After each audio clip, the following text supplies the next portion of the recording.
If you're a 2023 bride and you see all these posts about how you need a 1.5 year, 2-year engagement because everything is so booked up, let me tell you how I planned a wedding in 6 months while in the middle of moving and starting a new job. So I got engaged in May and got married Thanksgiving weekend in November.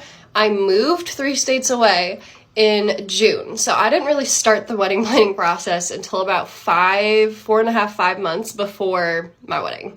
And it's not as hard as you think. Definitely start by getting your venue, because if you don't have a venue, you don't have a date. Now, I didn't have a specific date in mind or a specific venue in mind.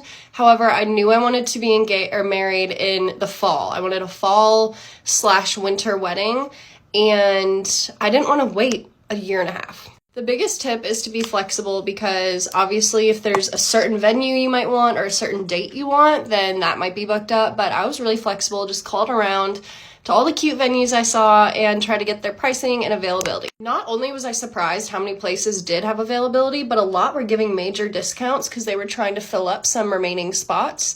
So I got the perfect fall date. I had a choice between a few venues, and they gave me a major discount, which for a venue, and you think about how much those cost, honestly, the right way to go. So once you get your venue settled, I would definitely recommend getting your dress, because the one thing I ran into was having to rush ship my dress so that I had enough time to get it to me and get it altered.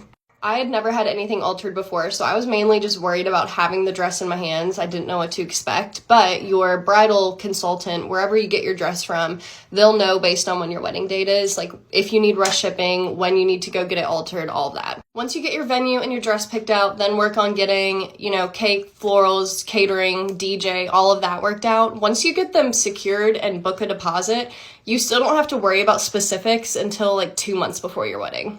I also thought I'd have to be really specific when it came to what kind of flowers I wanted, what I wanted my bouquets to look like, the reception area, but I would say every single vendor asked for my Pinterest board. So you could tell them specifics if you have any. They'll always run everything by you, but as long as you have a Pinterest board made, then that's basically all you need. I was getting married back in the state I had moved from. So if you're getting married out of state, one thing to think about is there are going to be times that you need to go back and do some in-person meetings. So for the tasting menu, for the cake tastings, things like that.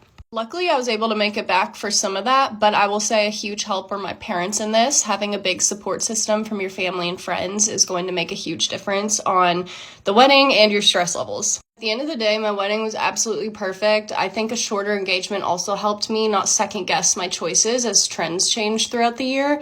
But overall, I was very surprised how doable this whole thing was.